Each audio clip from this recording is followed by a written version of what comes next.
For those who want to save their life will lose it. Those who lose their life for my sake will find it. It's a challenging gospel in a way to hear this morning. Along with that, I can't resist observing that the hymn we just sang that became famous as the last hymn that string quartet played when the Titanic was sinking. Right?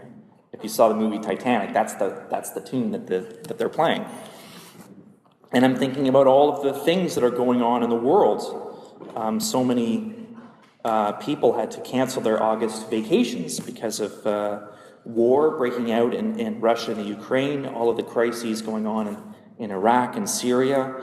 The Ebola virus is suddenly much more frightening. There's all kinds of political and social unrest in the United States, not to mention the ongoing destruction of our environment. And then, there's all the crises that happen in our own lives as we continue to live and stuff continues to happen to us. And so we encounter all of these things, and then we have Jesus saying that if you want to save your life, you're going to have to lose it. That seems like a tall order. We're working really hard, actually, to keep all of our lives here. It's an interesting gospel to look at with a microscope.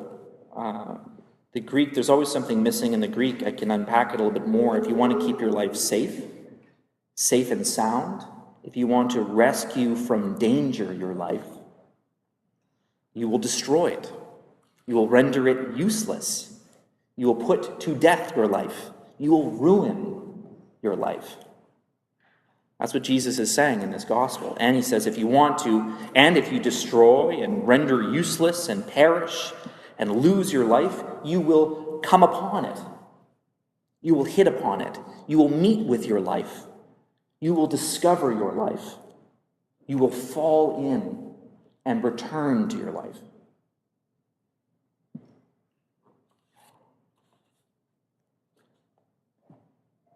In a lot of ways, this is profoundly true. If we've ever tried really, really hard to keep ourselves perfectly safe from all tragedy, all danger, and all harm. I'm thinking of the image that has become more trendy these days of parents who say, my child is totally safe because I keep them in the basement on their computer. And they're on their computer for 8 hours a day, and they're safe from any harm. Right? They aren't going to get hurt running around in the forest. They're not going to get hurt hunting for frogs in a pond. They're not going to get hurt trying to catch crayfish in a stream. They aren't going to get hurt playing sports or games with their friends. No, they're perfectly safe where they are. I know where they are. They're in their room. They're on the computer. Nothing bad could ever happen to them. How many of us do that with our own lives? Another image that came to mind was last summer. I was hanging out with a whole pile of teenagers at this Ask and Imagine thing where kids came from across the country. We're up in Tobermory, Ontario, in northern Lake Huron, which, if any of you have been up there, is really cold, remarkably cold, the coldest water I've ever felt. And so we're all in our wetsuits from head to toe. And we are on a boat out over the Lake Huron, and we're jumping in the water looking at shipwrecks that are under the water. We came to this one wreck, and it was probably only about 4 or 5 feet below the surface, and it was remarkably intact. And one by one, these teenagers would take off their wetsuits and jump in the freezing cold water so that they could swim in around the shipwreck and see and hold on to the gunnel and all the different things and swim in and around and go down. There was a cargo chamber down below, and they went down into that, and they were just filled with wonder. And I was so afraid of freezing to death, even though there were all these kids around me rejoicing and having fun, and I just couldn't bring myself to take off my wetsuit. I don't know why. Couldn't do it. It's my greatest regret of that trip.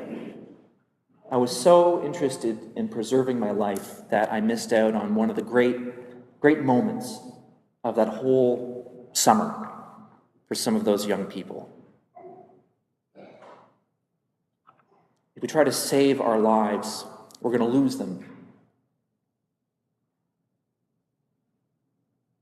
We can even think about those perfect days. I mean, there's lots of these moments where our lives are not going to go well. There's lots of where it's sort of inevitable.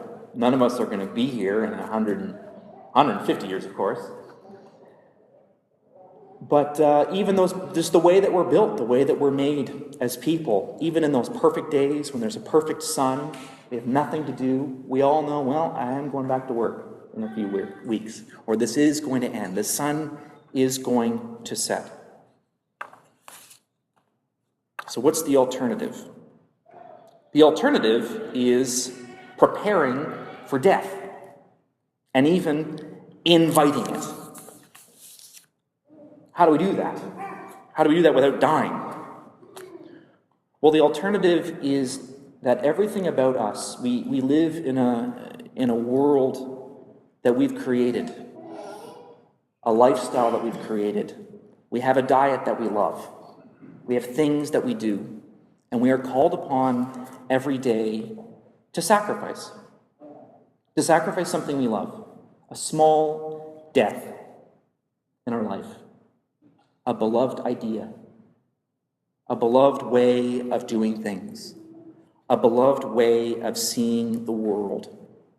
God is calling us to sacrifice something we love every day. Why? Because we're all kind of wrong. There's something that we're doing, something that we're living that doesn't fit with the world anymore. In 1800, there were 1 billion people on the earth.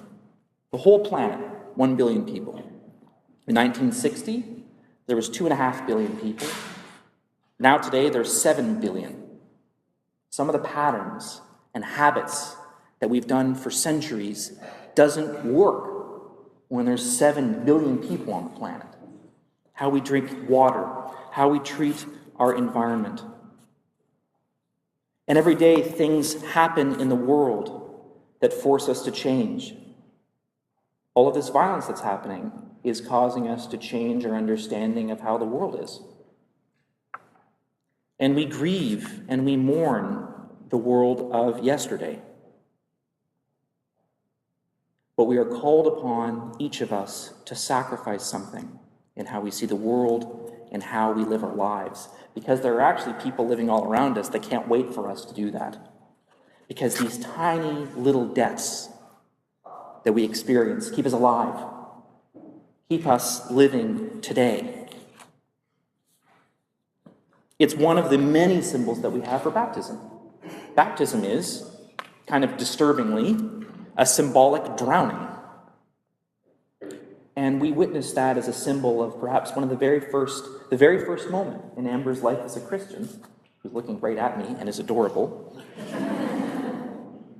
The first sacrifice that Amber makes in a long life of small little sacrifices that she makes to live in peace with her fellow people, to live in peace with the earth, live in peace with a culture that's constantly changing, living in peace with a world whose values constantly shift. And we can stand and try to protect the world that we knew. Or, it's okay. We can try to fight and protect the world that we once knew, or we can live with small little deaths every day to keep us alive and vibrant and filled with the love of God.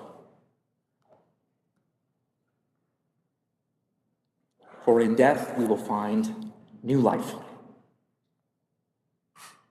Amen.